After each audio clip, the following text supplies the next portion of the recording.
يا من صليت بكل الأنبياء، يا من في قلبك رحمة للناس، يا من ألفت قلوبا بالإسلام، يا حبيبي يا شافعي يا رسول الله، بأمي وأبي فديتك سيدي، صلاة وسلام عليك. பகற்காலங்களிலும் இரவு காலங்களிலும் அல்லாஹ்வை வணங்கி வழிபடுகிற தௌஃபீக்கை அல்லாஹ் நமக்கு வழங்கியிருக்கிறார். அதை கபூல் செய்து அருள் புரிவானாக. ஆமீன். உலகத்தில் ஒருவர் மீது ஒருவருக்கு பிரியம் ஏற்படுகிறது. இந்த பிரியத்திற்கு என்ன காரணம்? இந்த பூமியிலே ஏற்படுகிற இந்த பிரியம் இந்த பூமியில் வந்ததல்ல. ஒருவர் மீது ஒருவருக்கு இந்த பூமியில் வைத்து இந்த மண்ணில் வைத்து மஹப்பத் உண்டாகிறது என்றால், பிரியம் உண்டாகிறது என்றால் அது இந்த பூமியில் வந்ததல்ல, அது வானத்திலிருந்து கீழே வந்தது. திருமணங்கள் சொர்க்கத்தில் நிச்சயிக்கப்படுகின்றன என்று சொல்வார். உறவுகள், இணைப்புகள்,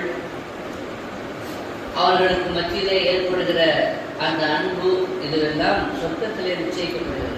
காலமில்லாத காலத்தில் வானத்தில் வைத்து அது நிர்ணயம் செய்யப்படுகிறது.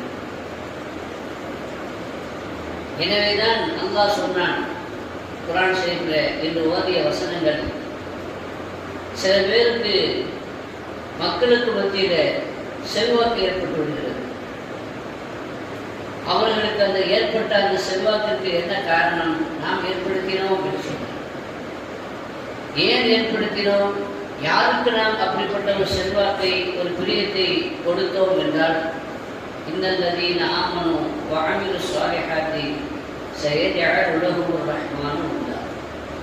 ஈமான் கொண்டு சாலிஹான அமல் செய்யக்கூடியவர்களுக்கு நாம் பிரியத்தை ஏற்படுத்தினோம். அல்லாஹ் அவர்களுக்கு மக்களுக்கு மத்தியில் ஒரு அன்பை, ஒரு பிரியத்தை, ஒரு மதிப்பை ஏற்படுத்துகிறான் என்று அந்த வசனத்திலே அல்லாஹ் சொல்கிறார். உலகத்தில் நாம் பார்க்கிறோம், முன்னப்பிட சம்பந்தம் இல்லாத பல பேர் மீது நமக்கு பிரியம் வருகிறது.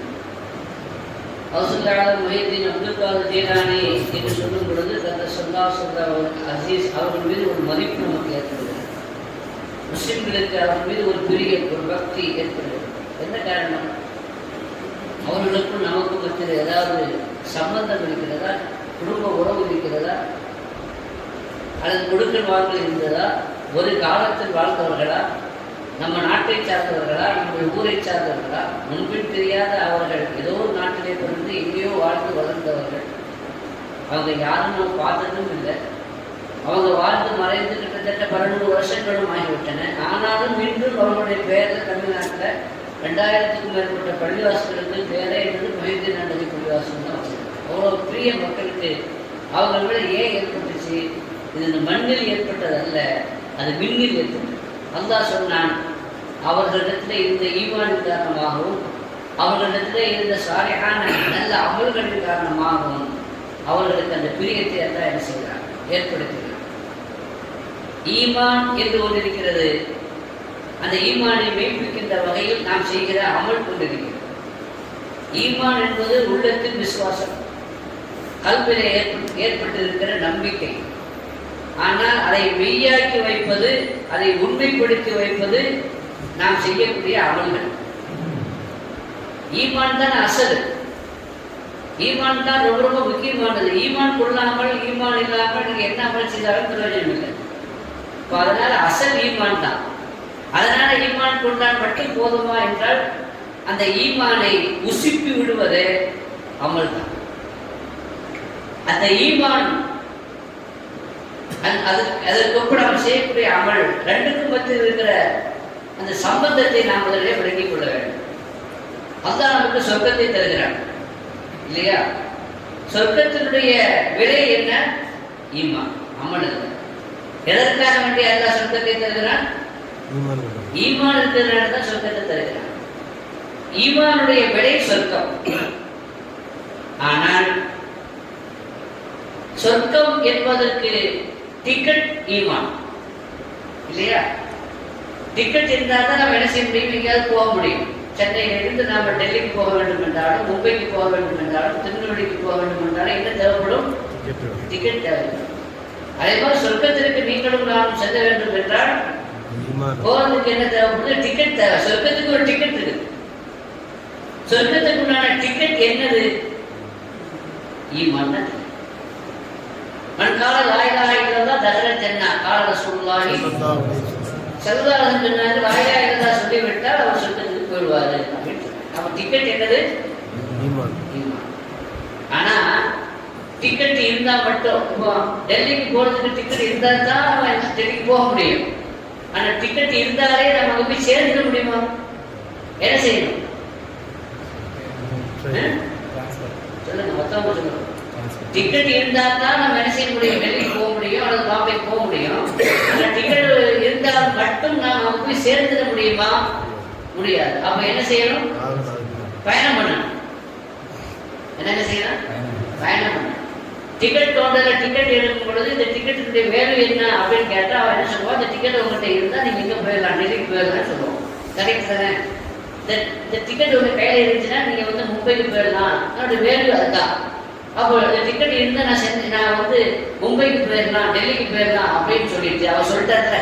அதனால அந்த டிக்கெட்டை வாங்கி நான் பாக்கெட்டை வச்சுக்கிட்டு தூங்குனேன்னு வைங்க, டிக்கெட் தான் விட நான் எங்க போயிட முடியும்?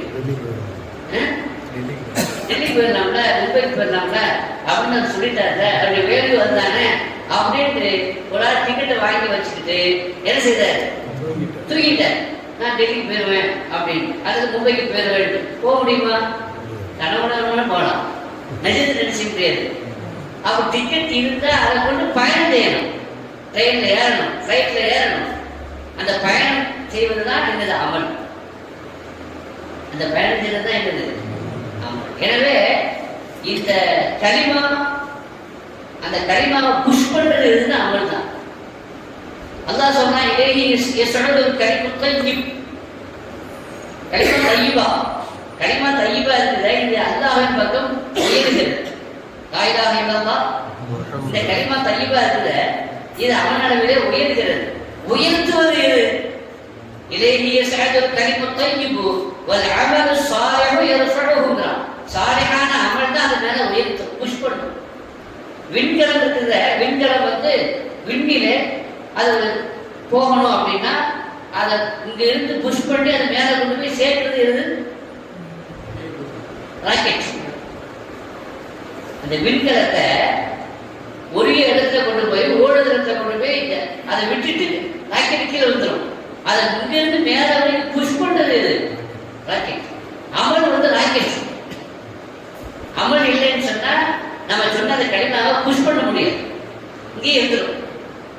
எனவே ரெண்டு பேரும் நம்ம கண்டிப்பா செய்யணும். ஈமான் கொண்டா மட்டும் போதாது, அந்த ஈமானுக்கு ஏற்ப நம்ம என்ன செய்யணும்? அமல் செய்யணும். சில பேர் அமல் செய்யாம ஈமான் இருக்குதுங்கிற மிதப்புல, என்னது மிதப்புல, நினைப்புல குழப்பம் கொடுத்த தூக்கி கொண்டு இருக்கிறார். எனவே ரெண்டும் அவசியம். என்ன அவசியம்? ஈமானும் அவசியம், அமலும் அவசியம்.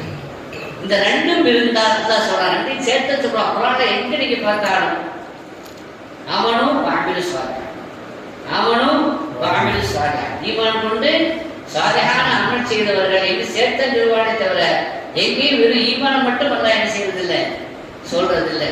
இப்போ இந்த ஆயத்துல எல்லாம் என்ன சொல்றாங்க? இன்னல்லதீன ஆமனு வஅமிலு ஸாலிஹாத்தி, சூரத்துல் மரியம்ல நாம் இன்று ஓதினோம் அல்லவா, அதனுடைய கடைசி வசனங்கள்.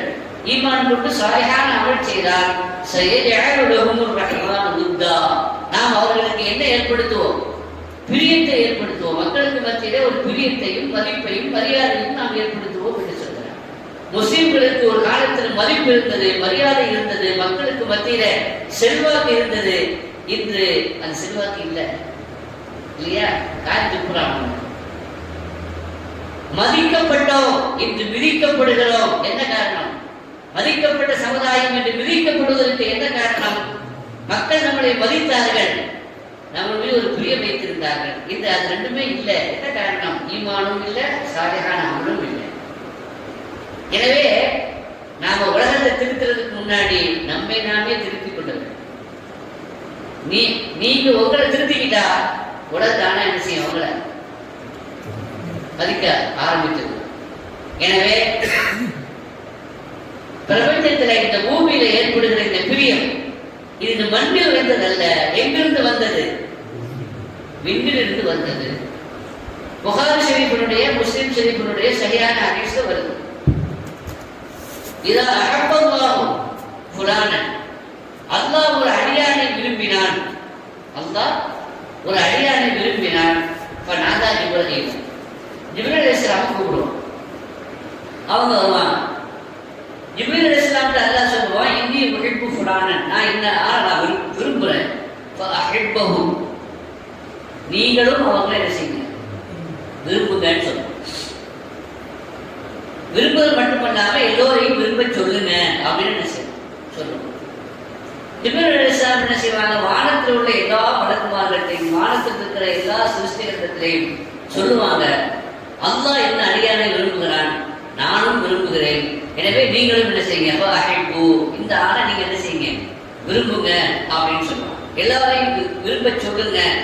வானத்தில் இருக்கிற மலக்குமார்கள்லாம் பூமிக்கு கீழே இறங்கி இந்த பூமியில் இருக்கக்கூடிய எல்லா சிருஷ்டிகளிடத்திலையும் எல்லா மக்களிடத்திலையும் சொல்லுவாங்க, இன்ன ஆளை அல்லாஹ் விரும்புகிறான், நான் விரும்புகிறேன், வானத்தில் உள்ள எல்லா மலக்குமார்களும் விரும்புகிறார்கள். எனவே நீங்களும் என்ன செய்யுங்க? விரும்புங்க. அப்ப இந்த பிரி எங்கிருந்து வருது? ஒரு ஆளை இந்த மண்ணில் இருக்கக்கூடிய அதிகமான பேர் அல்லது எல்லோரும் விரும்புகிறார்கள் என்றால் அந்த மஹப்பத் எங்கிருந்து போடப்பட்டது? மண்ணிலிருந்து முளைத்த அந்த பிரியம் இங்கு உருவானது அல்ல, மாறாக விண்ணிலிருந்து அது வந்தது என்பதை நாம் விளங்கிக் கொள்ளலாம். எனவே தான் இமாமுல் ஆலம் அபூ ஹனீஃபான்னு சொன்ன உடனே நமக்கு ஒரு வகையான ஒரு கண்ணியம் வருகிறது, மனசு ஒரு பிரியம் வருகிறது. யாராவது அவங்கள பற்றி நல்ல பேசினா கோவம் வருது. நமக்கு அவங்களுக்கு என்ன சம்பந்தம் இருக்குது? குடும்பமா, பந்தமா, சம்பந்தம் ஒன்றுமே இல்லை. நம்ம காலத்தில் வாழ்ந்தவரா இல்லை. ஆனாலும் இமாமுல் ஆலம் மேல, இமாம் ஷாஃபி மேல, இமாம் கஸாலி மேல, இமாம்கள், முன்னோர்கள், வழிபாடுகள், நாதாக்கள் அவருடைய பேரை சொல்லும் பொழுது நம்மளையும் அறியாமல் ஒரு பிரியம் வருகிறது. இந்த பிரியத்தை போட்டது யார்? அல்லாஹ் போட்டார்.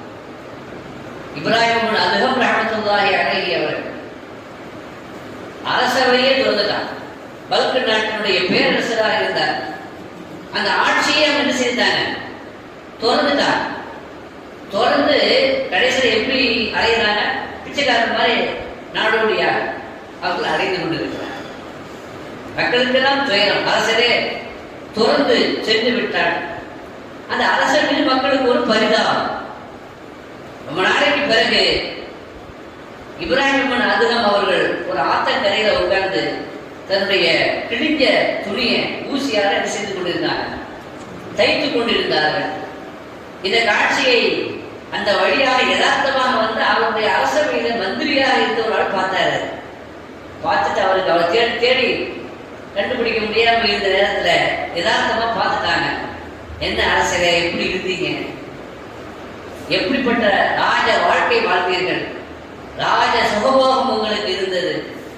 உங்களுக்கு பணி செய்வதற்கு ஆணையிட்டால் உங்களுக்கு சேவகம் செய்வதற்கு எத்தனை பேர் இருந்தாங்க? நீங்க ஒண்ணு செய்ய தேவையில்லையே, உத்தரவு போட்டாலே போதுமே. முதல்ல இந்த கிழிஞ்ச ஆடையே உங்களுக்கு வந்திருக்க இல்லையா? அப்படியே கிழிந்த ஆடையை தைக்க வேண்டும் என்றாலும் நீங்க தைக்க வேண்டிய அவசியமே இல்லை, உத்தரவு போட்டால் போதுமே.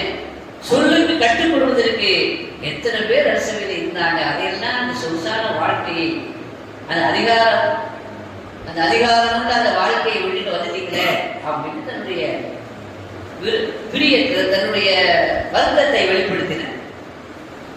அப்போ இப்ராஹிம் அதுகம் ரஹ்மத்துல்லாஹி சிரித்துக் கொண்டு சொன்னார்கள், அப்படியா, நான் ஆட்சியை இழந்து விட்டேன் என்று சொல்கிறாயா?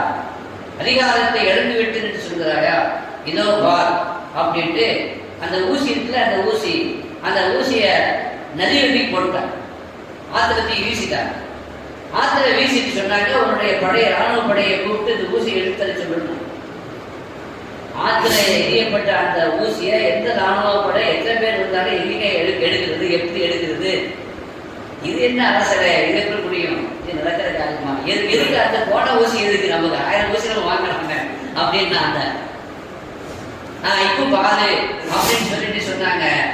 அந்த நதியில அந்த ஜலத்துல இருந்த எல்லா மீன்களுக்கும் உத்தரவிட்டார்கள், அந்த ஊசி எடுத்து கொண்டு வரணும். உத்தரவிட்ட மறு வினாடி எல்லா மீன்களும் சேர்ந்து அந்த ஊசியை வாயில் வைத்துக் கொண்டு இதோ அரசர் அவர்களை எடுத்துக் கொள்ளுங்கள் என்று சொன்னதாக நாம் வரலாற்றிலே பார்க்கிறோம். நான் அந்த பல்கு நாட்டினுடைய சிம்மாசனத்திலே அமர்ந்திருந்தா உங்களமாறு ஒரு சில பேர் என்னுடைய சொல்லுக்கு கட்டுப்படுவீங்க. இன்னும் உலகத்தில் உள்ள இந்த பிரபஞ்சத்தில் உள்ள எல்லா சிருஷ்டிகளும் என் ஆணைக்கு கட்டுப்படுகிறது, என் சொல்லுக்கு கட்டுப்படுகிறது. நான் அவர்கள் மீது ஆதிக்கம் செலுத்துகிறேன், அதிகாரம் செலுத்துகிறேன். அந்த ஆட்சி பெருசா, இந்த ஆட்சி மேலானதா என்று கேட்டார் இல்லையா? அப்ப அந்த மீன்களுக்கும் கூட, கடலில் வாழக்கூடிய நதியில் வாழக்கூடிய மீன்களுக்கும் கூட அந்த மகான்மார்கள் மீது அல்லாஹ் ஒரு பிரியத்தையும் பக்தியையும் போட்டான். ஏனென்றால் இந்த பிரியம் எங்கிருந்து வந்தது? எங்கிருந்து வந்ததுங்க? மண்ணில் இருந்து வந்ததல்ல, அது விண்ணில் இருந்து வந்தது. எனவேதான் சிருஷ்டிகள் எல்லாம் அவர்களுக்காக வேண்டி பணிவிடை செய்வதற்கு தயாராக இருந்தனர். சஃபீனா ரலியல்லாஹு அன்ஹா என்ற ஒரு சஹாபி பெருமானார் ஸல்லல்லாஹு அலைஹி வஸல்லம் அவர்களுக்கு அடிமையாக இருந்து சேவகம் செய்தவர்கள். அவங்க பேர் வேற, ஆனா அவங்களுக்கு ரசூலுல்லாஹ் வச்ச பட்ட பேரு சஃபீனா. சஃபீனா கப்பல்னு அர்த்தம். பொதுவா ஒரு ஆளுடைய இயற்பெயரை விட ரசூலுல்லாஹ்வுடைய வாயிலிருந்து என்ன பேர் வருதோ அதுதான் நிலைக்கும் இல்லையா? அபூ ஜஹல் அப்படின்னு நாங்கள் கேள்விப்பட்டிருக்கோம். ஆனா அபூ ஜஹலுடைய பேர், அசல் பேரு உமர். யாருதான் தெரியுமா? அந்த உமருங்கிறது அபூ ஜஹலுடைய பேர் யாருதான் தெரியுமாங்க? உமருன்னு நமக்கு அவரை யாருமே வராது.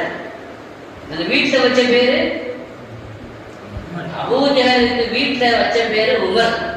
அந்த ஊர் மக்கள் வச்ச பேரு அபுல் ஹிக்கம், ஞானத்தின் தந்தை அப்படின்னு பேர் வச்சாங்க. இன்னும் விவரமான ஆள் தான் மக்காவிலேயே.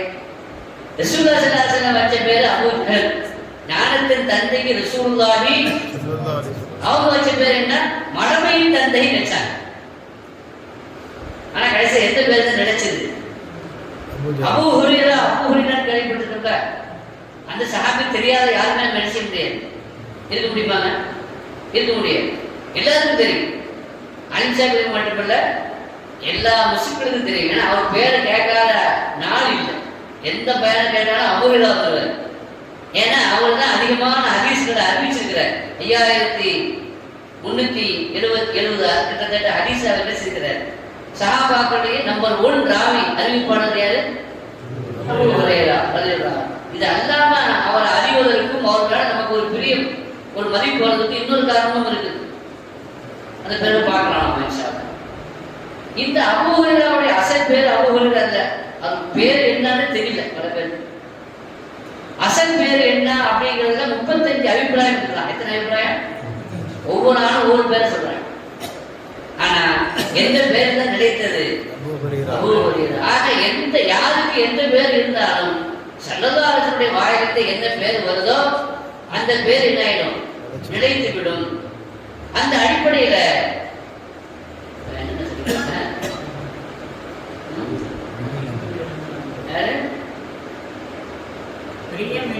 அது சரி, அதான் அசல் டாபிக் அதான். சொன்னதாங்க நம்ம பயன் வைக்கணும் அப்படின்னு தெரிஞ்சு நம்ம பயன் சொல்றதும் அப்படி தெரியும். எங்க எதுக்கு இது சொல்றாங்கன்னு தெரியும். யாரும் மறந்து போயிடும். எங்க இருந்து எங்கேயோ போயிடணும்ல. என்னங்க டிக்கெட் இருந்தாலும் அது ஆரம்பத்தில் சொல்லுங்க. சரி, நம்ம போட்டோம். எதுக்கு சப்ஜெக்ட் வந்துச்சுன்னு தெரியல. ஆக நமக்கு மக்களுக்கு மத்தியிலே தெரியும். உங்களுக்கு உங்க பையங்க மேல, உங்க பையங்களுக்கு உங்க மேல பிரிய வரணுமானா, உங்க மேல உங்க மனைவிக்கு பிரிய வரணுமானா, உங்க மனைவிக்கு உங்க மேல பிரிய வரணுமானா, அதுக்குதான் என்ன காரணங்க? அல்லாஹ் போடணும். அல்லாஹ் யாருக்கு போடுவான்? ஈமானும் சாலிஹான அமலும் இருந்தால் அவர்களுக்கு பிரியத்தை போடுவோம் என்று என்ன செய்யணும். அப்ப ஈமானும் அமலும் எவ்வளவு பெரிய பவரானது. சஃபீனா பத்தி சொல்லிட்டு இருந்தேன். அந்த விஷயம் சஃபீனா ரலியல்லாஹு அவங்களுக்கு அவங்க பணிவிடை செய்யக்கூடியவங்க. அவங்க எல்லாரும் அவங்க லெட்டேஜ் அவருக்கு கொடுத்துருவாங்க. அவர் எல்லாரும் லெட்டேஜையும் என்ன செய்ய தூக்கி போவார், சிறுமல் செய்யக்கூடியவர். அப்போ அவர் ரசூலுல்லாஹ் வச்ச பேர் என்னப்பா? கப்பலா அப்படின்னா.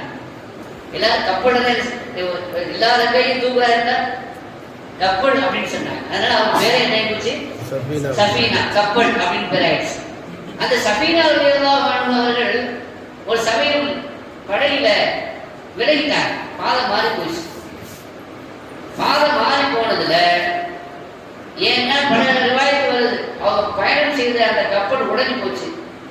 அந்த உடைஞ்சு போனதுல அவங்க மிஞ்சிய ஒரு படகையில தொங்கிக்கிட்டு அலைவாயும் அந்த கரையில அப்படியே வந்துகிட்டே இருந்தாங்க. கடைசியில ஒரு கரை வந்துச்சு. அந்த கரையில ஒதுங்கினாங்க. அந்த கரையில ஏறி வெளியே வந்தா அது சிங்கம் வாழக்கூடிய காடு. என்னங்க? சிங்கம் வாழக்கூடிய காடு. அது அவங்களுக்கு தெரியாது. எல்லாருக்குமே அங்க அவரு அங்க போய் சேர்ந்துட்டாரு. கொஞ்சம் தூரம் நடந்து போன பிறகு சிங்கங்கள் வருகிறது. ஒரு சிங்கம் வந்துச்சு கர்ச்சனையோடு. சிங்கம் கர்ச்சனை செய்தா எப்படி இருக்கும்? சிங்கத்தை கர்ச்சனை கேட்டாலே நமக்கு பார்த்து இருந்தா இதா விரும்பிடும் இல்லையா? அப்படி கர்ச்சனையோடு அந்த சிங்கம் வருது. பாய்வதற்காக வேண்டி வருகிறது. கொஞ்சம் கூட பயப்படல, கொஞ்சம் கூட அசரல. சஃபீனா ரலியல்லாஹு என்ன செய்தாங்க? நான் மௌலா ரசூலுல்லாஹி, நான் ரசூலுல்லாஹ்வுடைய அடிமை. யார் சொல்றாங்க? சிங்கத்துக்கு சொன்னா மௌலா ரசூல் அபுல் ஹாரிஸ். சிங்கத்துக்கு அரபில அதாவது ஒவ்வொருக்கும் ஒரு புண்ணியத்து பேர் இருக்கு அரபுகள். அபுல் ஹாரிஸே, நான் ரசூலுல்லாஹ்வுடைய மௌலா அடிமை, எனக்கு பாதம் தெரியல, அதனால பாதை காட்டுங்கிறான். யார்கிட்ட? சிங்கத்துக்கு சொல்றாங்க. சொன்ன உடனேயே அது என்ன செய்தது? அப்படியே குடித்த வண்ணம் படித்த வண்ணம் அவர்களுடைய பிரியத்தை வெளிப்படுத்திட்டு முன்னாடி நான் போற நீங்க பின்னாடி வாங்கன்னு சொல்லி அதுக்கு பாதகாட்டிகிட்டே வந்துச்சான். எது? சிங்கம். அப்படியே பாதகாட்டி வந்து சகாபாக்கள்லாம் எங்க இருக்கிறாங்களோ அந்த இடத்துல கொண்டு விட்டுட்டு டாடா காட்டி போயிடுச்சு. அப்ப சிங்கத்திற்கு கூட அந்த சஃபீனா ரசூலுல்லாஹ்வுடைய சஹாபியின் மீது அந்த பிரியமும் அந்த மதிப்பும் எப்படி வந்தது? எங்கிருந்து வந்தது? எங்கிருந்து வந்தது? அல்லாஹ் போட்டது. நீங்க செய்ய வேண்டியது ஈமான், உங்கள்ட்ட இருக்க வேண்டியது ரெண்டு தான். ஒன்று ஈமான், இன்னொன்று அமலே சுவாகை இருந்தால் இந்த உலகத்தில் உள்ள எல்லாம் உங்களை பிரியப்படும். அதே மாதிரி வெறுப்பும் கூட அந்த ஹதீஸ்ல தொடர்ந்து வருது. ஒரு ஆள் வெறுக்கிறார் அப்படின்னா இந்த வெறுப்பும் கூட எங்கிருந்து வந்ததுதான்? அங்கிருந்து வந்ததுதான். ஒரு மனிதனுடைய செயல் சிறப்பாக இல்லை என்றால், நடத்தை நல்லதாக இல்லை என்றால் அவன் மீது மக்களுக்கு ஒரு வெறுப்பு வந்து விடுகிறது. இந்த வெறுப்பு எங்கிருந்து வருகிறது? அங்கிருந்து வந்தது என்று அந்த ஹதீஸிலே சொல்லப்பட்டது. எனவே பிரியத்திற்குண்டான காரணமும் அதே மாதிரி வெறுப்புக்குண்டான காரணமும் நம்மிடம்தான் இருக்கிறது. நாம் எப்படி நடந்து கொள்கிறோம் என்பதை பொறுத்துத்தான், நாம் எப்படி செயல்படுகிறோம் என்பதை பொறுத்துத்தான் அவைகள் அமைகிறது என்பதை நாம் விளங்கிக் கொள்ள வேண்டும். எனவே நாம ரமலானுடைய காலத்துல அதிகமாக அமல்கள் செய்வதற்குரிய ஒரு வாய்ப்பு வந்திருக்கிறது. அதை தூங்கி கழித்து விடாமல், அதை மற்ற மாதங்களை கூட சாதாரணமாக கருத்து விடாமல் நாம் அதிலே கவனமாக அதிகமான முயற்சிகளை மேற்கொள்ள வேண்டிய கடமை இருக்கிறது. இப்ப நீங்க அமல் செய்றீங்க, நீங்க அமல் செய்தா அந்த அமலை என்ன செய்யும்? உங்க ஈமான புஷ் பண்ணும் இல்லையா? அந்த ஈமான மேல கலிமா தையிபும், உங்களுடைய கலிமா தையிபா மேல போகுது. அந்த மேல போற அந்த கலிமா தையிபாவை ஒரு அமலு சாலிஹு யர்ஃபஉஹு, சாலிஹான அமல் உங்களை என்ன செய்யும்? என்ன செய்யுங்க? மேல தள்ளும். குர்ஆன் ஷரீஃப்ல இன்னொரு இடத்துல அல்லாஹ் சொல்றான், அதாவது வல்லதீன ஆமனு வஅல்ஹக்னா பிஹிம் ذُرِّيَّتَهُம் அப்படின்னு சொல்லி. உங்க அமல் உங்களை மட்டும் மேல தள்ளாது, உங்களுடைய பிள்ளைகளையும் மேல தள்ளும். ஒருவர் ஈமான் கொண்டுட்டார் இல்லையா? ஈமான் கொண்ட ஒருவருடைய பிள்ளைகள், அவர் சின்ன பிள்ளையாக இருந்தா அமல் உண்மை செய்யாட்டா கூட பாப்பாவை அத்தாவை தொடர்ந்து அவர் எங்க போயிடுவார்? சொர்க்கத்துக்கு போயிடுவார். அது பாலிகானவராக இருந்தா கூட அவர் அத்தா நல்லவராக இருக்கிற காரணத்தினால, நிறைய அமல்கள் செய்த காரணத்தினால, அந்த அமல்களின் காரணமாக அந்த பிள்ளைகளையும் எல்லாம் என்ன செய்வான்? அத்தாவுடைய ஸ்தானத்துக்கு உயர்த்திடும். இப்போ அலத்தினாவும் அமலையும் செய்ய நல்லா சொல்லுவான். பிச்சகங்களையும் நாம் அவரோடு சேர்ப்போம். இவரின் காரணமாக அவருடைய மக்களை நாம் அவரோடு சேர்க்கிற காரணத்தினால அவருடைய அந்தஸ்து குறையாது. ஆனா நம்முடைய பிள்ளைகள் அந்த அளவுக்கு அமல் செய்யல. நாம் அடைந்த அந்த அந்தஸ்து அவங்க அடையல. நாம் சொர்க்கத்தில் ஒரு பெரிய ஸ்தானத்தை பெற்றிருப்போம். அந்த ஸ்தானத்துக்கு வர்ற வரைக்கும் வர்ற அளவுக்கு அவங்க என்ன செய்யல என்றாலும் கூட நமக்கு நம்ம பிள்ளைகளோடு சொர்க்கத்துக்கு இருந்ததுனால சந்தோஷம். நான் மட்டும் சொர்க்கத்தில் பெரிய மருத்துவப்பாடு இருந்துட்டு நல்ல மதிப்போடு சந்தோஷமா ரொம்ப வசதியோடு இருந்து நம்ம பிள்ளை கீழே இருந்தான்னு சொன்னா நமக்கு அதை பார்த்தா என்ன செய்ய சொர்க்கத்தில் நமக்கு ஒரு சந்தோஷம் வராது. அப்போ நம்மளுடைய அதாவது சந்தோஷத்தை எல்லாம் பூர்த்தி செய்வதற்காக நம்முடைய கண் குளிர்ச்சிக்காக வேண்டி நம்மோடு சேர்ந்து அவரையும் அல்ல என்ன செய்வான், நம்முடைய ஸ்தானத்தில் சொர்க்கத்தினுடைய உயர்ந்த ஸ்தானத்தை வழங்குவான் என்று நாம் என்ன செய்வோம். ஹதீஸ்ல வருது, ஒருவன் சொர்க்கத்திலே இருக்கும் பொழுது ரப்பே என்னுடைய பிள்ளைகள், என்னுடைய அப்பா அம்மா, என்னுடைய மனைவி எல்லாத்தையும் என் கூட வச்சா தானே எனக்கு ரொம்ப அந்த சந்தோஷம் முழுமையாக இருக்கும், அது நிறைவாக இருக்கும் அப்படின்னு. அப்போ அவங்க அந்த அளவுக்கு அமல் செய்யலையப்பா அப்படின்னு நல்லா என்ன செய்வாங்க. அவங்க அந்த அளவுக்கு அமல் செய்ய பின்ன உன்னையும் அவளையும் ஒரே மாதிரி வச்சோம்னா பின்ன அமல் செய்த உனக்கும் அவர்களுக்கும் என்ன வித்தியாசம் அப்படின்னு அடியானிடத்துல அல்ல என்ன செய்வான் கேட்பான். அப்ப அந்த அடியான் சொல்லுவான், நான் அமல் எனக்கு மட்டுமா செய்யறேன், அவங்களுக்கு சேர்த்தானே செய்யறேன்னு சொல்லுவான். இப்ப எனக்கு ஏற்படுகிற இந்த சந்தோஷத்தை நீ சொர்க்கத்துல என்ன கேட்டாலும் கிடைக்கும்ல, அதான் சொர்க்கம். கேட்டதெல்லாம் கிடைக்கும், நினைத்ததெல்லாம் நடக்கும், ஆசைப்பட்டதெல்லாம் நடக்கணும்ல அப்படின்னா என்னோடு அவங்களையும் சேர்த்து வை இல்லையா. ஒருவேளை அவர்கள் நரகவாசியா இருந்தா கூட இவருடைய சிபாரசு காரணமாக இருந்தால் அவங்களை என்ன செய்யலாம், சொர்க்கத்திற்கு அனுப்பக்கூடிய வாய்ப்புகள் இருக்கிறது என்றால் நாம செய்யக்கூடிய அமல் சாலையான அமல் நம்மளுக்கு மட்டும் உதவாது, நம்மளுடைய பிள்ளைகளுக்கும் நம்முடைய சந்ததிக்கும் கூட என்ன செய்யும். நாம இன்னைக்கு ஓதின சூரத்திற்காக நம்முடைய கடைசியில் ஒரு செய்தி வருது. அதாவது மூசா நபி அலைஹிஸ்ஸலாம் அவர்களும் ஹிதர் நபி அலைஹிஸ்ஸலாம் அவர்களும் ரெண்டு பேரும் ஒன்னா பயணம் போறாங்க. 3 வகையான இடத்துக்கு 3 வகையான சம்பவங்கள் அந்த அவங்க பயணத்தினுடைய அனுபவமாக நிகழ்கிறது. அதுல ஒரு ஊருக்கு போறாங்க. அந்த ஊர்ல வந்து ஒரு சுவரை பார்க்குறாங்க. அந்த சுவரை இடித்து விடக்கூடிய நிலையில் என்ன செய்யுது இருக்கிறது. இடித்து விடக்கூடிய நிலையில் இருந்த அந்த சுவத்தை 2 பேரும் சேர்ந்து செப்பனிட்டு அதை நிமிர்த்துகிறார். கீழே விழுத்து விடாமல் அதை நிமிர்த்துகிறார். ஏன் இந்த வேலையை செய்தாங்க? இத்தனைக்கும் அந்த ஊர்ல இவங்களுக்கு சோறு கொடுக்குறாங்க. யாரு? எந்த ஊர்ல அந்த சுவத்தை இடிந்து விட போன அந்த சுவத்தை தூக்கி நிறுத்தினார்களோ அந்த ஊருக்காரன் இவங்க கவனிக்கவே இல்லை. அந்த காலத்துல ரெஸ்டாரண்ட் தான் இருக்காரு. ஒருத்தர் ஊருக்கு போயிருக்கான்னு சொன்னா அந்த ஊருக்காரங்கிட்ட போய் மிகமானாக விருந்தாளியாக தங்குவாங்க. ஊருக்காரங்க தான் என்ன செய்யணும், அவங்களுக்கு விருந்து உபசாரங்கள் செய்து அவங்கள ஆதரிக்கணும், இருக்க இடம் கொடுக்கணும், சாப்பாடு கொடுக்கணும். அதுதான் முறை. அப்படிதான் நடைமுறை ஆரம்ப காலத்துல இருந்துச்சு இல்லையா. ஆனா அந்த 2 பேருக்கும் 2 நபிமார்கள் இத்தனை மூசா நபி ஹிதர் நபி அலைஹிஸ்ஸலாம் அவங்களுக்கு அந்த ஊர்க்காரங்க அபோஹுமான்னு வரும் குர்ஆன் ஷரீஃப்ல. 2 பேருக்குமே விருந்தளிக்க மறுத்து விட்டார்கள். போப்போம் அப்படின்னு செய்தாங்க, விரட்டி விட்டார். விருந்தளிக்க மறுத்து விட்டு அந்த ஊருக்கு ஒரு உபகாரம் செய்கிறார். யார் செய்கிறார்? மூசா நபி அலைஹிஸ்ஸலாமும் ஹிதர் அலைஹிஸ்ஸலாம். மூசா நபி கூட கேட்டாரு, இந்த பேருக்கு நம்ம எதுக்கு உதவி செய்யணும், நமக்கு சாப்பாடு கொடுக்கல இல்ல, அதனால இந்த வேலை செய்யறதுக்கு சம்பந்தப்பட்ட ஆட்ட ஏதாவது கூலி வாங்கலாம்ல, கூலி வாங்கினா அந்த கூலியை வச்சு நம்ம என்ன செய்யலாம்ல, சாப்பிடலாம்ல. பட்னியா கிடக்கலாம், ஊருக்காரன் ஒண்ணு கவனிக்காம இருக்கான், பசியோடு இருக்கலாம். நான் பசியோடு இருந்துட்டு எதுக்கு இந்த ஊருக்கு நம்ம இந்த ஊருக்குள்ள உள்ள ஒரு ஆளுக்கு நாம எதுக்கு இலவசமாக சேவை செய்யணும் அப்படிங்கிற மாதிரி யாரும் கேட்டாங்க, கேட்டாங்க. அது பெரிய சம்பவம். அப்போ அது காரணத்தை அவங்க சொன்னாங்க. ஹிதர் அலைஹிஸ்ஸலாம் அம்மல் நிதாரு பகாரலிய குராமைனி எதீமைனி ஃபில் மதீனா, இந்த ஊர்ல 2 சிறுவர்கள், அனாதை சிறுவர்கள் இருக்கிறாங்க. பகான தஹதஹு கன்ஜுல் லஹுமா, இந்த சோத்துக்கு கீழே அந்த அனாதை சிறுவர்களுக்கு சேர வேண்டிய ஒரு தங்க புதையல் இருக்குது.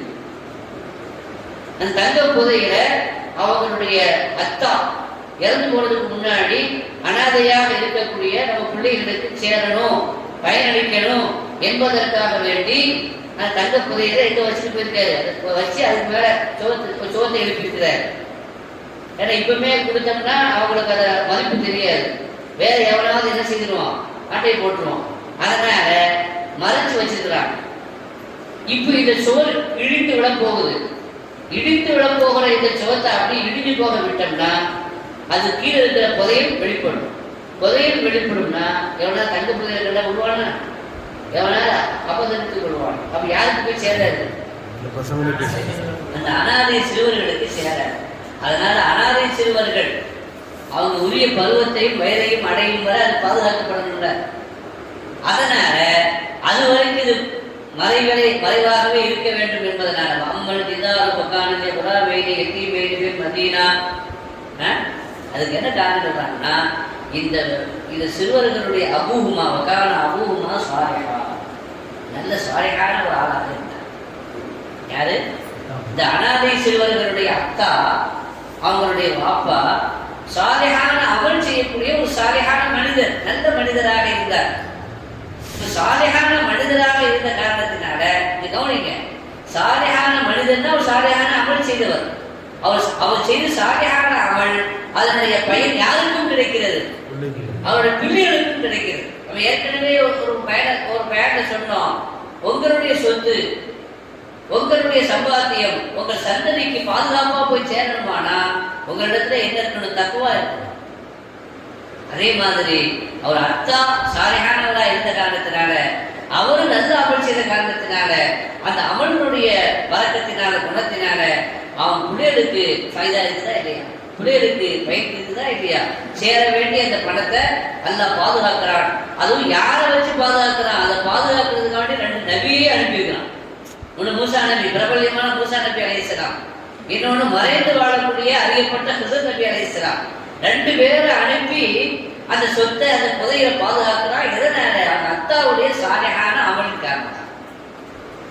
தப்சீரில் இன்னொரு செய்தி வருது, இவருடைய அத்தான்னு சொன்னா நேரடி அத்தா இல்லையா, 7வது தலைமுறையில் உண்டான அத்தா. என்னங்க? 7வது தலைமுறையில் உண்டான அத்தா. அதாவது பையனுடைய அத்தா, அத்தாவுடைய அத்தா, அத்தாவுடைய அத்தான்னு இருக்குல்ல, அதுல 7வது தலைமுறையில் உள்ள அத்தா நல்ல மனிதர். அவர் செய்த சாலிஹான அமலு அவருடைய 7வது சந்ததிக்கு பயன் கிடைக்கும் என்றால், நீங்கள் செய்யக்கூடிய அமல்கள் அது உங்களை மட்டுமல்ல உங்கள் பிள்ளைகளையும் அது உயர்த்தும். உங்கள் பிள்ளைகளுக்கும் அது பயனை தரும். உங்களுடைய பிள்ளைகளுக்கு மட்டுமல்ல, உங்கள் பிள்ளைகளுடைய பிள்ளை, பிள்ளைகளுடைய பிள்ளை, 7 தலைமுறைக்கும் நீங்க செய்த நல்ல அமல்கள், நீங்கள் செய்த இபாதத், நீங்கள் செய்த வணக்கங்கள், நீங்கள் செய்த உதவி உபகாரங்கள், நீங்கள் செய்த சேவைகள், அது உங்களுக்கு மட்டுமல்ல உங்களுடைய கீழ் நோக்கி நீங்கள் சென்றால் 7 தலைமுறை வரைக்கும் அதனுடைய பயன்பாடு கிடைக்கும் என்று இந்த வசனம் நமக்கு சொல்கிறது. என்று சொன்னால், நீங்களும் நானும் சாலிஹான அமல் செய்தால் அது நமக்கு மட்டுமல்ல யாருக்கும் கிடைக்கும், நம்முடைய பிள்ளைகளுக்கும் கிடைக்கும், நம்முடைய சந்ததிக்கும் கிடைக்கும். நம்மை மட்டும் அது புஷ் பண்ணாது, நம்முடைய பிள்ளைகளையும் அது உயர்த்தும், அவருடைய அந்தஸ்தை அது உயர்த்தும். எனவே நாம் அந்த ஈமானை உறுதிப்படுத்திக் கொண்டு, அந்த ஈமான் இருக்கிறது என்பதை வெளிப்படுத்துவதற்காக நாம் செய்யக்கூடிய சாலிஹான அமலை அதிகரித்து, அதன் மூலமாக நம்மையும் நம்முடைய அந்தஸ்தையும் நாம் உயர்த்திக் கொள்ள வேண்டும். சொர்க்கத்திலே உயர்ந்த ஸ்தானத்தை பெற வேண்டும். நாம் மட்டுமல்ல, நம்முடைய பிள்ளைகளும் நம்முடைய சந்ததிகளும் பெற வேண்டும். அதற்கு அல்லாஹ் தௌஃபீக் செய்வானாக. பிஹக்கி சய்யிதினா முஹம்மத் வ ஆலி சய்யிதினா முஹம்மத் ஸல்லல்லாஹு அலைஹி வஸல்லம். வ ஆகிரு தஅவானா அனில் ஹம்துலில்லாஹி ரப்பில் ஆலமீன்.